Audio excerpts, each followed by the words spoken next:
भगवान शिव और भगवान विष्णु की लीला अपरंपार है। समय समय पर इन दोनों भक्त वत्सल देवों ने हम सब की रक्षा के लिए अवतार धरे हैं। यह सब ईश्वर के ही प्रतिरूप हैं। आज हम आपके लिए भगवान शिव के शर्ब अवतार की कथा लाए हैं। हम सब की रक्षा के लिए हमारे पूजनीय देव सब करते हैं। यह वृतांत शिव पुराण के शतरुद्र संहिता के 11वें अध्याय से लिया गया है। आप सबका ओम गणपति चैनल पर स्वागत है। सनातन धर्म के साथ संबंधित ऐसे ही रोचक और जानकारी वर्धक वीडियो देखने के लिए हमारे चैनल को सब्सक्राइब कीजिए और बेल आइकन जरूर दबाइए। आइए अब चलते हैं वीडियो की ओर। जब श्री हरि विष्णु ने हिरण्यकश्यप के अत्याचारों से मुक्ति के लिए नरसिंह अवतार धरा तो उनको शांत करना किसी के लिए भी असंभव सा हो गया और सब देवता भगवान शिव के पास गए। देवताओं की प्रार्थना सुनकर कल्याणकारी भगवान शिव ने उन्हें नरसिंह रूप का क्रोध शांत करने का आश्वासन देकर विदा कर दिया।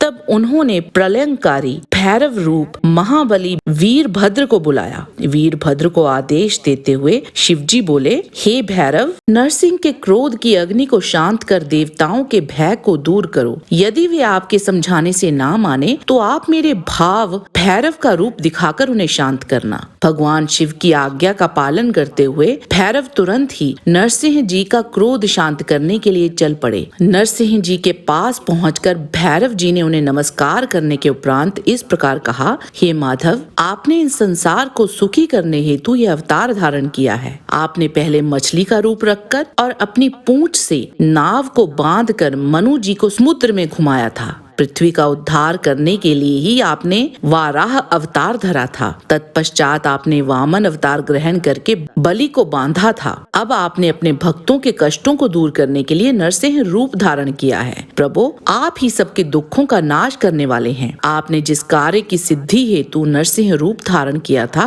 वह कार्य पूर्ण हो चुका है। इसलिए अब आप इस भयंकर रूप को त्याग दीजिए और पुनः अपना मनोहारी रूप धारण कीजिए। वीरभद्र के इन वचनों को सुनकर नरसिंह जी के क्रोध की ज्वाला और भड़क उठी और वे बोले, तुम यहाँ से तुरंत चले जाओ, वरना मैं इस पूरे संसार का संहार कर दूंगा। मेरे अंश से ही ब्रह्मा और इंद्र प्रकट हुए हैं। मैं ही सबका स्वामी हूँ। इस प्रकार विष्णु जी के कहे वचनों को सुनकर वीरभद्र को बहुत क्रोध आया। तब वे बोले, क्या आप संसार के संहारता भगवान शिव को नहीं जानते? मैं उन्हीं की प्रेरणा से यहाँ आया हूँ। आप अहंकार का त्याग कीजिए, क्योंकि ना तो आप इस सृष्टि के सृजन करता है, ना पोषण करता और ना ही संहार करता। उन्हीं परमेश्वर शिव की कृपा से आप अनेक अवतार धारण करते हैं। आपके कर्म रूपधारी का सिर भगवान शिव की अस्थि माला की शोभा बढ़ा रहा है। आपके पुत्र ब्रह्मा का 5वां सिर भी मैंने काट लिया है। इस संसार में हर तरफ भगवान शिव की ही शक्तियाँ फैली हुई हैं। उन भक्त वत्सल भगवान शिव की ही शक्ति से आप मोहित हो रहे हैं। हे नरसिंह, आप तत्काल ही अपने इस क्रोध और अहंकार को छोड़कर पुनः अपने शांत रूप में आ जाएं।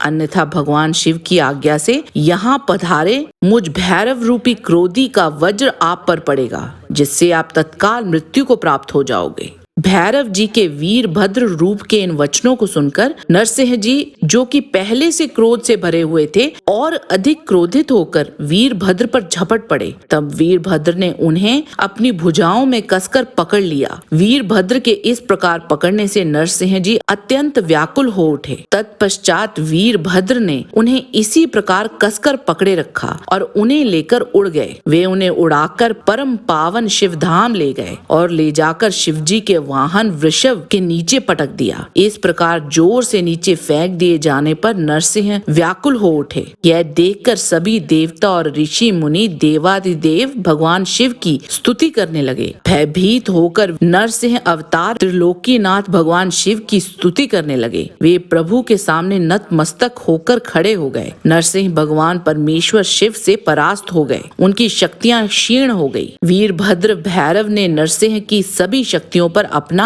अधिकार स्थापित कर लिया। सभी देवता हाथ जोड़कर कल्याणकारी भगवान शिव के यश का गान करने लगे। तब देवताओं द्वारा की गई स्तुति से प्रसन्न होकर महेश्वर शिव बोले, हे देवताओं, अब आपको घबराने अथवा भयभीत होने की कोई आवश्यकता नहीं है। वीरभद्र भैरव द्वारा इस प्रकार विष्णु जी के नरसिंह रूप को पराजित करना एक लीला मात्र है। इससे भगवान श्री हरि विष्णु की महत्ता पर कोई प्रभाव नहीं पड़ेगा। यह कहकर भगवान शिव नरसिंह जी के शरीर को अपने साथ लेकर कैलाश पर्वत पर चले गए, तब भगवान शिव ने अपनी मुंडमाला में नरसिंह का मुख भी शामिल कर लिया। यहाँ हम आपको बताना चाहते हैं कि ये पूरा वृतांत हमने अक्षर दर अक्षर आपके सामने शिव पुराण से रखा है। शरभ अवतार की कथा का अलग अलग वृतांत अलग अलग पुराणों में अलग अलग रूप से दिया गया है। कुछ पुराणों में इसके बारे में कोई भी वृतांत हमें नहीं मिला। कुछ में ये कहा गया नरसिंह का गुस्सा प्रहलाद ने ही शांत कर दिया था, और कुछ में ये कहा गया कि नरसिंह ने शरभ अवतार को पराजित कर दिया था। बहुत से पुराणों के जानकार इसको इंटरपोलेशन मानते हैं। शायद हम भी इसे आपके सामने ना लाते अगर हमें अथर्व वेद में दी गई इसकी जानकारी नहीं मिलती। अथर्व वेद के अलग अलग उपनिषदों में एक शरभ अवतार को समर्पित है। उसमें लिखा गया है कि भगवान शिव के शरभ अवतार ने नरसिम्हा अवतार को मार डाला था। आप सबकी ही तरह हम भी हमारे धर्म ग्रंथों में दी हुई हर जानकारी की तह तक पहुंचना चाहते हैं, और क्योंकि अलग अलग पुराण अलग अलग कल्प में लिखे गए हैं और इसी कारण से उनमें कल्प भेद भी हो सकता है हम इसलिए कह रहे हैं क्योंकि जब हम इस कथा का अध्ययन कर रहे थे तो बहुत जगह पर हमें भगवान शिव और भगवान विष्णु के भक्तों की बहस देखने को मिली। हम आप लोगों से कहना चाहते हैं कि यह सब हमारे देवों की लीला की तरह ही लीजिए। ये दोनों एक ही हैं, कोई एक दूसरे से बढ़कर नहीं है और दोनों हमारे पूजनीय हैं। हमारा आज का वीडियो देखने के लिए आप सबका बहुत बहुत धन्यवाद। अगर आपको ये वीडियो पसंद आया है तो हमें प्रोत्साहन देने के लिए लाइक जरूर कीजिए, हम आपके आभारी होंगे, और कृपया शेयर भी जरूर कीजिएगा। अगली मुलाकात होगी एक ऐसे ही और रोचक वीडियो के साथ। ईश्वर की कृपा आप सब पर बनी रहे। प्रणाम।